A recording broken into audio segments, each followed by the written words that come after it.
Sebelum melanjutkan, jangan lupa subscribe dulu, terima kasih. Bab 594 harus mati. Apakah kamu masih tidak melihatnya? Chu Feng berkata sambil tersenyum tipis. Lihat apa? Apa yang sedang kamu bicarakan? Apa yang sedang kamu lakukan? Tuan keluarga Ma benar-benar ketakutan karena tidak peduli seberapa kuat seorang ahli, mustahil untuk memblokir serangannya tanpa suara dan mengambil benda dari tangannya. Jadi, dia bahkan curiga bahwa Chu Feng bukanlah manusia. Aku bahkan mengira kau pintar, tapi aku tidak menyangka kau sebodoh dan sebodoh kakakmu. Chu Feng tersenyum meremehkan, lalu dengan sebuah pikiran, istana kristal es itu kembali diselimuti oleh cahaya keemasan. Namun, kali ini, cahaya keemasan itu hanya bersinar terbatas. Meski masih menyilaukan, cahaya itu tidak sampai pada tingkat yang membuat orang tidak berani menatapnya. Dalam situasi seperti itu, akhirnya, orang-orang juga dapat melihat dengan jelas asal-muasal cahaya keemasan itu. Cahaya itu berasal dari dalam istana kristal es. Garis-garis pola dan simbol keemasan menyatu, membentuk formasi yang sangat megah. Istana kristal es sebenarnya adalah sebuah formasi itu sendiri. Sungguh formasi yang kuat. Bagaimana kau bisa mengendalikan formasi seperti itu? Siapa sebenarnya kau? Pada saat itu, guru keluarga Ma menghubungkan titik-titiknya. Bukan Chu Feng yang kuat, tetapi formasi yang kuat. Alasan mengapa Chu Feng bisa melakukan tindakan mistis seperti itu tadi adalah karena dia mengandalkan kekuatan formasi emas. Itu terlalu kuat. Formasi roh dibuat oleh kekuatan formasi roh berwarna emas, dan itu pasti hasil karya seorang spiritualis dunia jubah emas. Selain itu sama sekali bukan spiritualis dunia jubah emas biasa yang melakukan hal seperti itu. Selain itu, karena tempat ini selalu dalam keadaan tertutup, kepala keluarga Ma merasa bahwa tidak mungkin Chu Feng yang meletakkannya karena dia tidak memiliki kemampuan itu. Kemungkinan besar, formasi itu diletakkan oleh ahli misterius itu 500 tahun yang lalu. Namun, bagaimana Chu Feng bisa mengendalikan formasi yang dibuat oleh ahli misterius itu? Itulah hal yang tidak dapat ia pahami. Aku bilang kau bodoh, tapi kau memang bodoh. Apa kau masih tidak bisa melihat bahwa kunci-kunci itulah yang memberiku kekuatan untuk mengendalikan formasi ini? Chu Feng tersenyum acuh tak acuh, lalu dengan sebuah pikiran, tekanan tak terbatas datang menghantam, dan dengan bunyi, puff, tuan keluarga Ma terpaksa berlutut di tanah. Wajahnya penuh dengan rasa sakit. Dia sama sekali tidak memiliki kemampuan untuk melawan formasi itu. Dasar orang tak tahu malu, beraninya kau menggunakan benda peninggalan leluhur keluarga Ma untuk melawanku. Pemimpin keluarga Ma tahu bahwa ajalnya sudah dekat, jadi dia tidak mengemis dan malah mengutuk dengan keras. Tidak tahu malu. Apakah menurutmu orang sepertimu bisa menyebut orang lain tidak tahu malu? Chu Feng tertawa, lalu berkata, sejujurnya, aku akan memberitahumu ini. Alasan mengapa aku bisa mengendalikan formasi ini adalah berkat dirimu.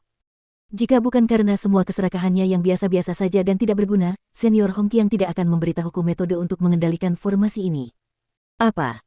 Tuan Hongqiang, kau benar-benar tahu namanya? Tidak mungkin, itu tidak mungkin.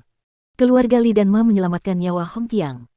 Bagaimana dia bisa membalas kebaikan kita dengan permusuhan dan menyerahkan formasi ini kepada musuhku? Setelah mengetahui kebenarannya, tatapan mata kepala keluarga Ma berkilauan dan wajahnya seperti abu, tidak mau mempercayai fakta itu. Membalas kebaikan dengan permusuhan. Ya, leluhur keluarga kalian memang menyelamatkan Senior Hongqiang, tetapi alasan mengapa kedua keluarga kalian bisa mengalami hari seperti ini adalah karena semuanya dikaruniai oleh Senior Hongqiang. Dia sudah tidak berutang apapun kepada leluhur kalian, dan terlebih lagi, dia tidak berutang apapun kepada kalian. Apakah kau berharap dia melindungi keluargamu dari generasi ke generasi hanya karena bantuan kecil? Apalagi itu tidak realistis, bahkan jika Senior Hongqiang memiliki keinginan seperti itu, orang tercela sepertimu jelas tidak layak. Mati saja. Hari ini, aku akan menyingkirkan penerus yang hina sepertimu sebagai pengganti leluhur keluarga Mamu, jadi leluhur keluarga Mamu tidak akan menanggung segala macam nama yang ternoda karenamu.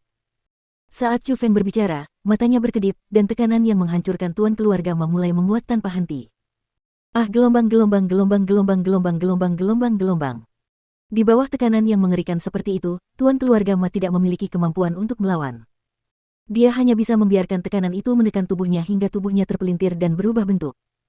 Kemudian, darah dan dagingnya saling bertabrakan, dan bahkan kesadarannya hancur berkeping-keping. Bahkan energi sumbernya diserap oleh Chu Feng saat tuan keluarga Ma, sepenuhnya menjadi genangan darah. Ini tidak baik. Lari. Orang itu punya niat jahat. Bahkan kepala keluarga dibunuh olehnya, jadi kita tidak bisa melangkah ke formasi kristal es itu. Setelah melihat Chu Feng menghancurkan tuan keluarga Ma hingga bersimbah darah, orang-orang dari keluarga Ma tidak merasa takut sedikit pun. Mereka semua tidak lagi peduli untuk membunuh orang-orang keluarga Li, berbalik dan berlari. Mereka ingin meninggalkan tempat yang penuh masalah itu. Jika Chu Feng bahkan membunuh tuan keluarga Ma, Tuhan tahu apakah dia akan menyerang mereka juga. Ah!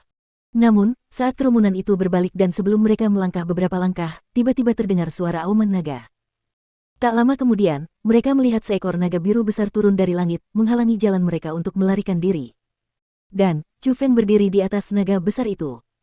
Orang-orang di sini hanya mendengarkan perintah, jadi aku bisa membiarkan mereka hidup-hidup. Tapi tidak kalian berdua. Apa yang paling aku, Wu Qing, benci dalam hidupku adalah pengkhianatan, jadi kalian harus mati. Chu Feng menyipitkan matanya, menatap tajam ke arah pasangan Sabi.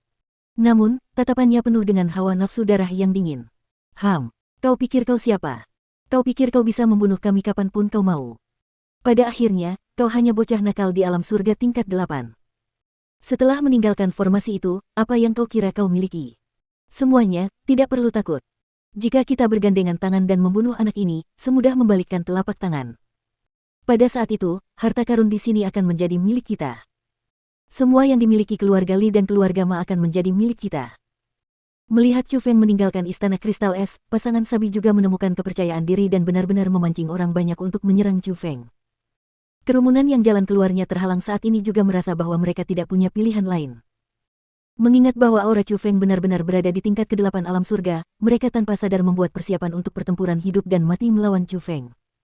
Lagi pula, jika mereka kalah, mereka akan mati saja. Namun, jika mereka menang, mereka akan menjadi sangat kaya. Selain itu, mereka merasa bahwa ada kemungkinan lebih besar bagi mereka untuk menang, jadi tidak sulit untuk membuat keputusan itu. Asteris suara mendesing. Namun, saat keluarga Ma membuat keputusan seperti itu, Chu Feng tiba-tiba bergerak sendiri.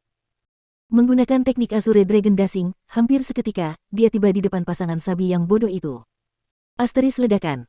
Kemudian, sebuah telapak tangan tiba-tiba terlempar keluar, menghantam tubuh lelaki tua Sa dengan keras.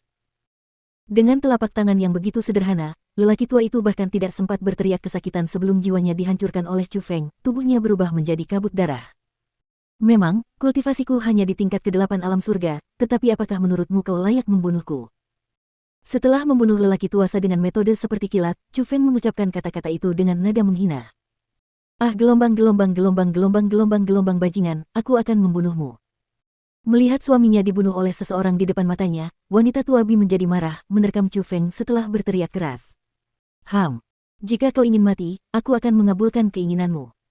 Tidak ada sedikit pun perubahan emosi di wajah Chu Feng ketika wanita tua Bi menerkamnya, menyia-nyiakan hidupnya. Satu telapak tangan lagi dilempar keluar, dan dengan suara keras, wanita tua Bi, seperti suaminya, berakhir dengan kematian yang menyedihkan.